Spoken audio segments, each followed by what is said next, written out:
mean value theorem, that is called the Lagrange's MVT. Now we would like to understand the practical concept, because the explanation and the example you will see. Now this MVT is 1 plus or of a Rolle's theorem. You can call it as Rolle plus plus.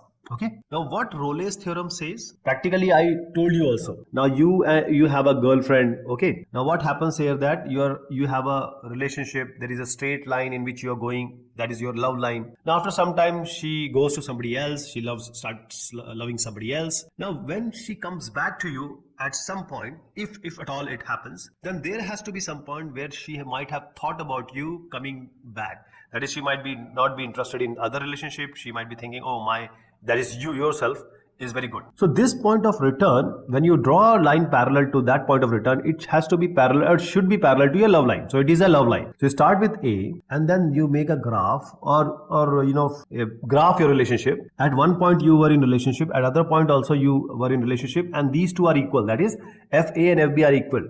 That is, you come to the same point. So when you draw a straight line through it, it has to be parallel to x-axis. Now the Rolle is saying that the love line should always be parallel to x-axis. Mean value theorem, Lagrange's went ahead.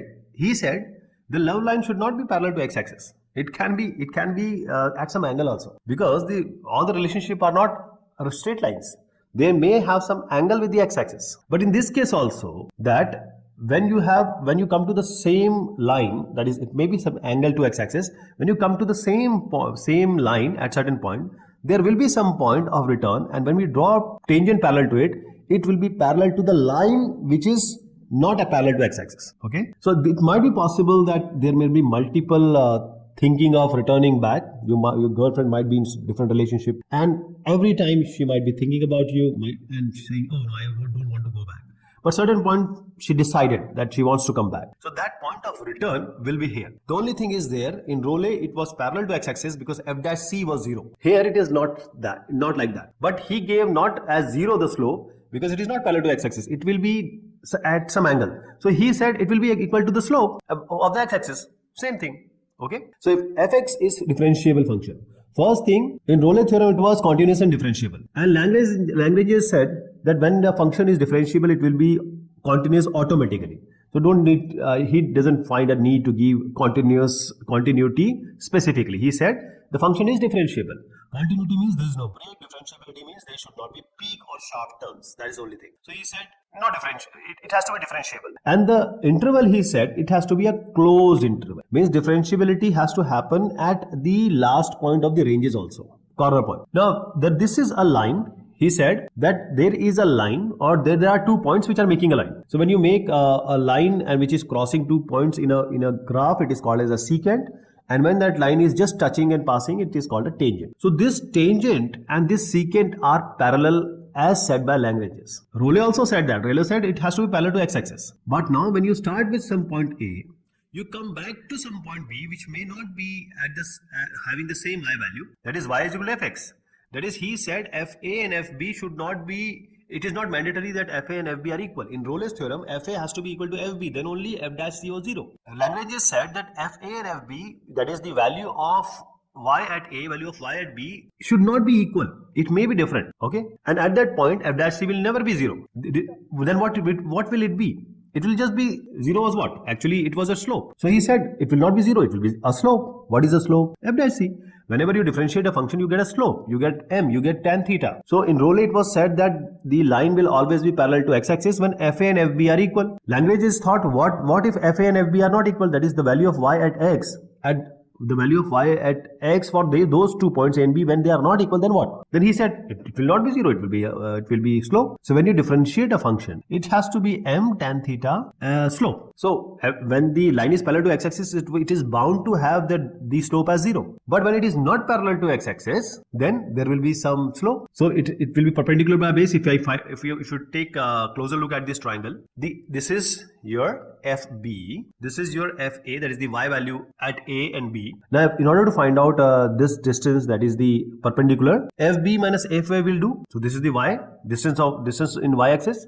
What about the distance in x-axis? You have B as the larger one, A as the smaller one. If you subtract A from B, you will get the lower part, that is the base of a triangle. So slope is what? Perpendicular by base. M is M tan theta slope. All these are y by x only. y2 minus y1 by x2 minus x1. So the slope will be what? y2 minus y1 by x2 minus x1. That is fb minus fa divided by b minus a. So your girlfriend is not coming back to you in a straight line, but she is coming back to you in this blue line, which is secant here. Okay. Now there are two things very important here.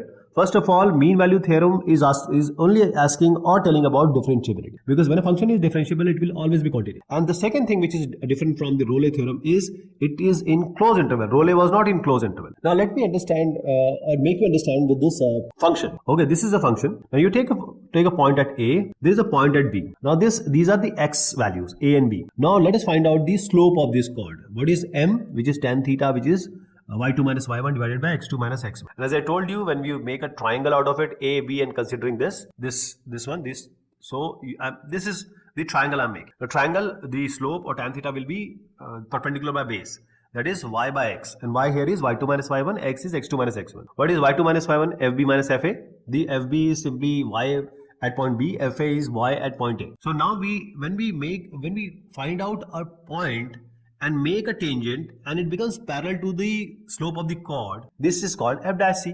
The differentiation, we know that differentiation is nothing but the slope of the tangent at certain point. It is the rate of change only. So the mean value theorem says that at some point in the closed interval, the actual slope equals to the slope of the chord. Now mathematical x square and sine theta, pi theta, all this you will get. But I would really like you to understand how this mean value theorem and the Rollet theorem is applied in real life. Okay. So this is a real life example. You are driving at 555 miles an hour. Now there is a car standing, police car, and it has a radar. So what happens? You have just crossed a police car with a radar. Your speed was 55 miles an hour. After 5 minutes, from one point to another, when you moved or when you drove for more 5 minutes, you went up to 6 miles more. You added 6 miles more. But at this point, also you were 55 miles an hour. But the police guy pulls you over and he gave you a ticket. Now why you are surprised why he is giving me a ticket? So we have to explain it using mean value theorem why he was right, means why policeman was right. Now this is a solution in front of you. If you are able to understand, it's very good, but I am here to make you understand how this actually works. Okay, now you are saying 55 at one point, 55 at another point, but because you are being given a ticket or a challan, that means there must be some point in between, at least one point, that you have increased your speed limit to that limit where you will be given a ticket, right? So how did he understand? You have to understand there has to be some point of return, that is from 55 to 55. That means you have gone to some 70, 80 and then came back to 55. So the basic thing is we want to find out at one point where you return. So we'll find out the slope. FB minus FA divided B minus A. What is B minus A? See, A is the initial point, B is the next point. So we are talking about x and y, x comma y, a coordinate point. So velocity is distance by time. Velocity is distance by time. So distance, let us start with, say we start with 0. This is a distance. I'm just starting with 0. We don't know how much we have traveled. So at one point where we cross the police, we say that the distance is 0. And at 6 miles, because you went ahead to 6 miles, how much is that? So the time is 0. As I said, time is 0 and time will be 5 minutes at a later point. So time is 0 at 1. This is x. Time is 5 by 60 because it is 1 by 12. So this is T1 and T2, you can understand. T1 is 0, T2 is 1 by 12.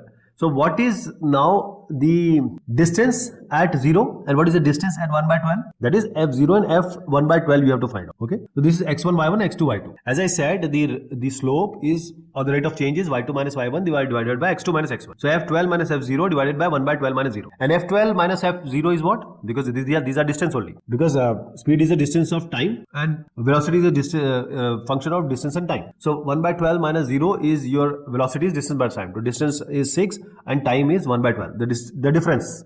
Okay. So when you compute it, it is 72 miles an hour. That means you have gone to 72 miles hour some point in your voyage, in your travel. That is why you are given a ticket. And that is how we use the mean value theorem or the Rollet theorem in actual scenario to solve many real life problems. So I hope you have a better idea of Rollet's and mean value theorem now. Thank you so much.